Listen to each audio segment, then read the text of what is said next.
Good afternoon, folks. My name is Kieran O'Neill. I'm a part-time lecturer with TU Dublin, and I'm also the Health and Safety Manager with Waterman Moylan.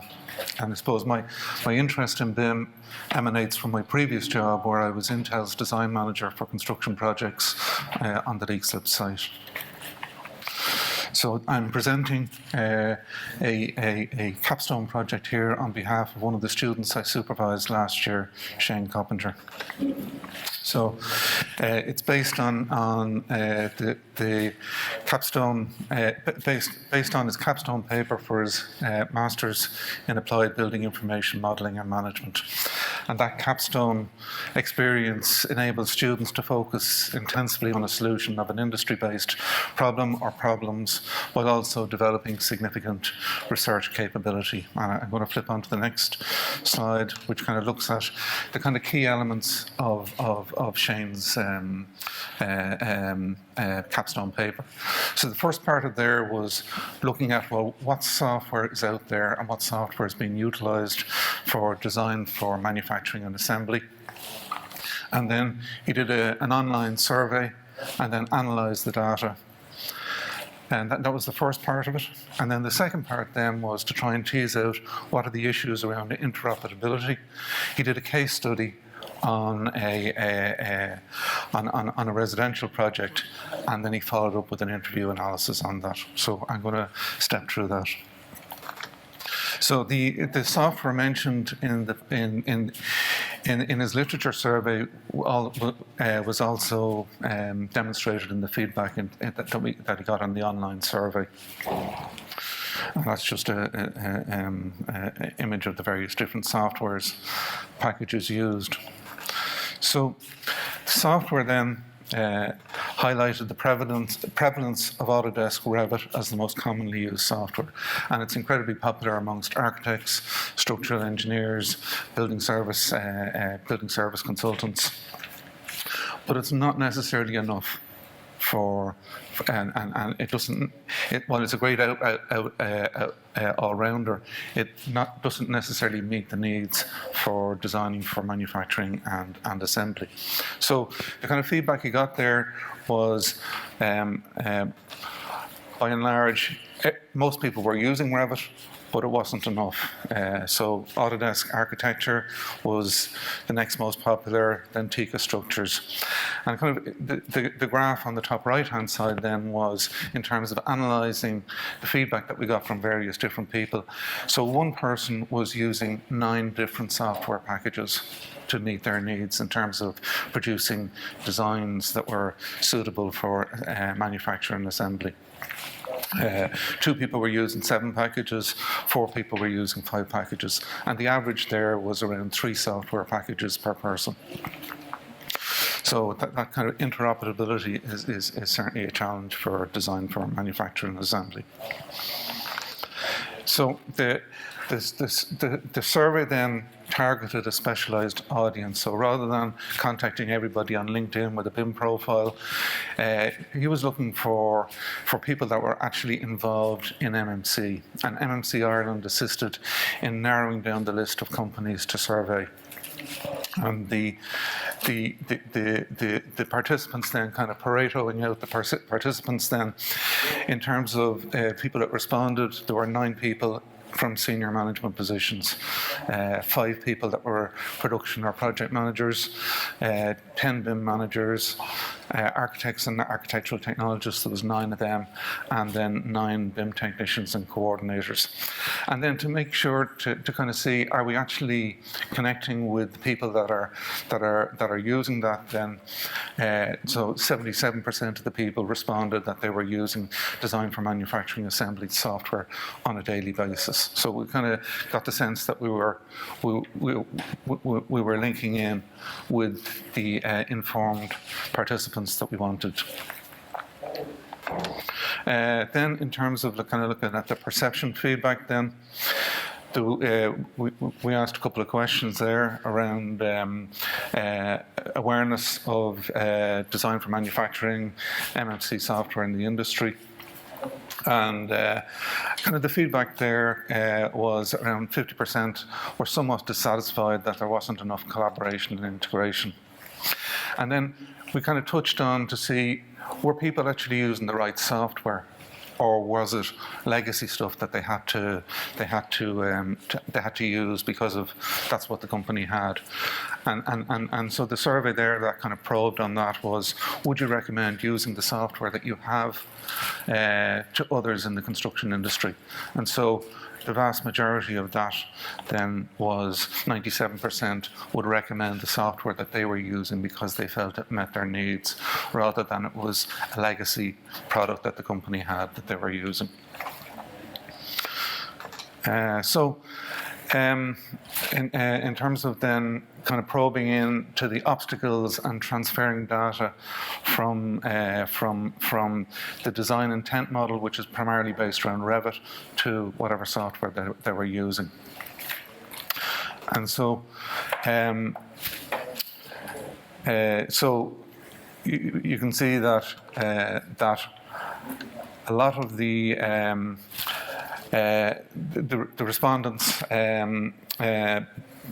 believed that they had to go and do rework or do additional work. Now, to be honest, that's not really surprising, because they're going from the design intent down to software that's actually going to be integrated in terms of the product manufacturing and the product assembly. So you would expect a certain amount of rework there anyway. 76% said that the data, transferring data from manufacturing requirements, there was additional work for people using the DfMA software. And then there was certainly a very an opinion there that there were measures that could be taken during the design stage to facilitate transfer of information from design to manufacturing software. So the next kind of question there kind of probes around whether their stakeholders, the decision makers in the company, whether they were aware and whether they valued the BIM software. In terms of, do you perceive that your project stakeholders, so your senior management or the people that are the decision makers, have sufficient awareness of the software? And then kind of 80% believed that there were adequate awareness, yet there was some potential for improvement. nearly 80% believed that their company were somewhat or very likely to invest in additional software. 40% were saying that there was insufficient utilization of the software, and then 35% said that there was a lack of skilled workforce to implement the software. So the kind of conclusion then in terms of the data analysis then was that the DfMA software is commonly used tool in the construction industry, and it's a different product to the product that's most prevalent in generating the design intent. The findings suggested that there was a need for further improvement in education in terms of maximising the benefit of the software, and it indicated an opportunity for companies to invest in better training and education for their employees. And then the literature survey suggested that BIM and DfMA are effective tools for promoting MMC.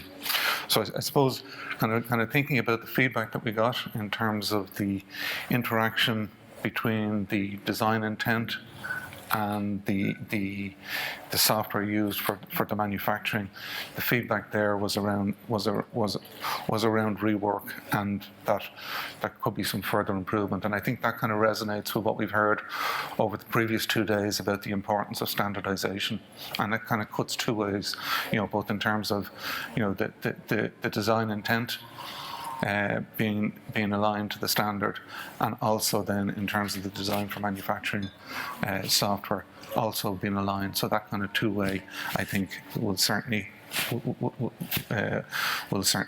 assist. So the case study then As I mentioned, this was to kind of tease out and look at the interoperability and the actions on a construction site. So the background there, Shane was involved in a large scale residential development project consisting of 730 units, and the MMC aspects of that, he kind of selected the bathroom pod to kind of dig in and look at what was going on there in terms of that interaction and interoperability, and how did it actually work in practice. So the process flow then for the residential construction there was they had the initial design intent. So the architect's design intent and also the other consultant's design intent model. And that was by and large done in Revit. And we have the design intent model. And so that is tendered primarily, initially to a main contractor, and then by a main contractor to the supplier base, to their supplier base. And in this particular example, in terms of the bathroom pods, then Bath Systems were the company that were selected for to produce the pod, and their choice in terms of software was SolidWorks, and they felt that the SolidWorks really worked well for them. There was a mixture of mechanicals, electrical services and civil services, civil drainage works. And it kind of integrated well with their own material management in terms of the using standard components. So the bathroom pod supplier then provided the submittal in terms of the 3D SolidWorks model, and that went to the design team for review, and the review was led by the design lead. And then there were secondary reviewers in there. So this particular project, the mechanical contractor was doing their detailing and their modelling. So the MEP reviewers there, so you had the consultants there that were looking at the capacity. Does the electrical supply, the water supply, the drainage in the bathroom pod, the expectations from the pod supplier, does that align with their design intent model? And then the mechanical contractor in terms of routing. So the design intent would have indicated where the connections would likely to be made, but the reality is that it's the SolidWorks model is where those connections will be on site, and so they in turn would have to go and modify their routing.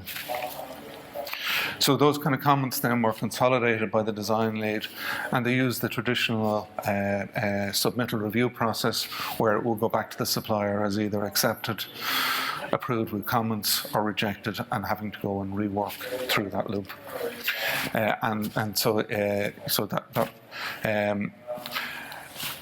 Having got that submittal approved, then it will be issued for fabrication and in turn for delivery, installation, commissioning and operation. So the interviewer then, there was a follow-up interviewer with the designer from Bath Systems, and the designer expressed satisfaction with software, noting that it was user-friendly and intuitive, and highlighted its ability to design each component. There was one thing that came up in the review, was that it hadn't taken that extra step and gone with a digital twin. And so the question there is there a need for digital twins in Irish residential DfMA sector? And I suppose if you apply the principles of lean construction, you don't do work unless that work is valued by the customer and the customer is willing to pay for it. So, is that valued in residential construction in terms of integrating the DfMA into a federated model, or is it just okay to have the design intent as the model and then the components for the bathroom pod sitting in the safety file for any kind of further work in terms of operations? So So that conclusion then is the interoperability of the digital technologies, and DfMA has demonstrated a positive influence on workflows within the architecture, engineering and construction sector, leveraging the traditional submittal review process. And then by enhancing collaboration, communication, accuracy and quality, the DfMA and BIM can significantly reduce costs. And really the gain there is in the elimination of rework, getting it right first time, and avoiding the cost of rework and the schedule delays that are associated with that. Thank you. Thanks.